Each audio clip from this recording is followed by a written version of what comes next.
is the point?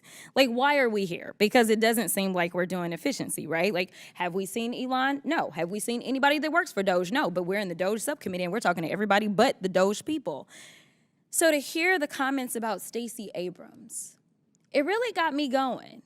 And a lot of times when we come into this hearing room, it's all about politics. And it made me think that there was an issue most likely with Stacey, because someone actually brought up the fact that Stacey has run for governor a couple of times, and it seems like there's a gubernatorial race that's coming up in Georgia, and nobody knows whether or not Stacey is going to run. So why not muddy the water if we can to hopefully keep a strong black woman down? But again, I digress. So let's talk about the things that we could be talking about while we sit here in the Doge committee. It seems like we could be talking about things like efficiency or oversight. When announcing this hearing, the chairwoman stated the Doge subcommittee would, quote, continue bringing long overdue transparency and accountability to those who abuse tax dollars. But so far this Congress, Republicans have focused their oversight responsibilities on things like defunding Big Bird, as well as attacking, of course, trans kids, because they're really the big threat that we have.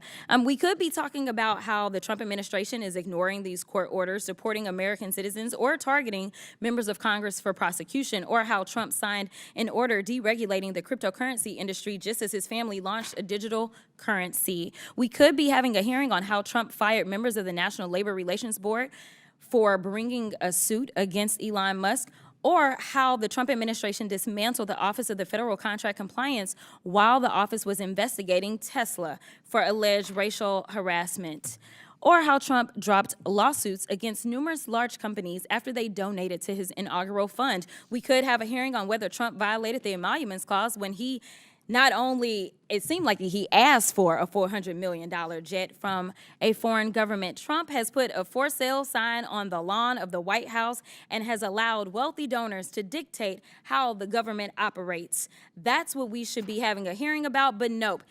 They're here attacking nonprofits that deliver food to seniors and disabled folk, provide child care and elder care for working families, job training for teens, and shelter for the unhoused. The Republicans and their witnesses have accused nonprofits of being, quote, radical and, quote, addicted to government money. And listen, I try to find agreement where I can. So I am going to say that I absolutely do agree with that statement to a certain extent, because there is a nonprofit by the name of the Heritage Foundation. And last time I checked, the Heritage Foundation, they are the authors of Project 2025. And we are living through the hell of Project 2025 right now. And something tells me that that's a bit of a partisan thing, because they said it was the conservative playbook. So as far as I'm concerned, I don't know why we would ever look at the Heritage Foundation and think that it's anything but radical and, quote, addicted to government money potentially.